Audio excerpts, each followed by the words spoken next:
क्या इस साल भारत में आने से पहले ही मानसून खत्म हो जाएगा? क्या इस बार आसमान से बारिश की जगह प्रचंड आग बरसेगी?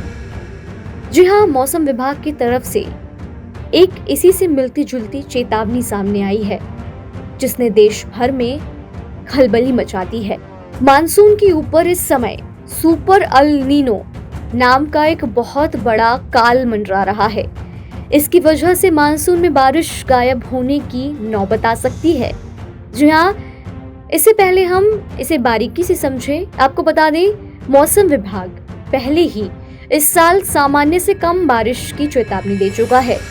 अगर बारिश कम हुई तो फसलें सूख जाएंगी, जिससे देश की अर्थव्यवस्था को भारी नुकसान पहुंच सकता है।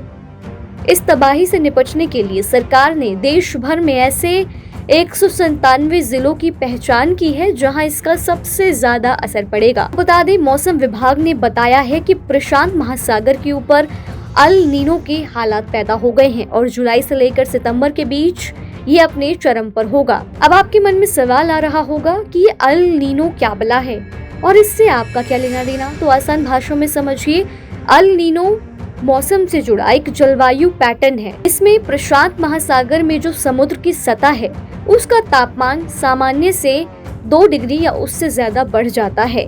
इससे हवा का रास्ता बदल जाता है और पूरी दुनिया का मौसम बिगड़ जाता है।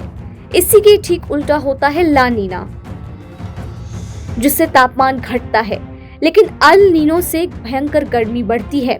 वैज्ञानिकों ने साल 2026 में भी इसके आने की पूरी संभावना जताई है और आईएमडी ने इस बार बारिश के अनुमान को घटाकर करीब 50% तक सीमित कर दिया है। अब आप खुद सोचिए, जब बारिश कम होगी तो फसलें कैसे उगेंगी और फसलें कम होंगी तो खाने पीने की चीजें महंगी होगी। बहरहाल, अगर इस बार मानसून की रफ्तार देखें तो 4 जून को जो मानसून है केरल में अपनी तय तारीख से 3 दिन देरी से और काफी धीमी रफ्तार से पहुंच चुका है।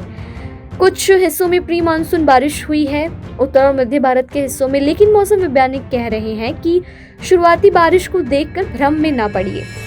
असली कमी अगस्त और सितंबर के महीने में आएगी, जब अल नीनो नमी को पूरी तरह से सोख लेगा। तो कुल मिलाकर मामला ये है कि सुपर अल नीनो की वजह से इस साल हमारे देश के 197 जिलों पर कम बारिश का संकट मंडरा रहा है।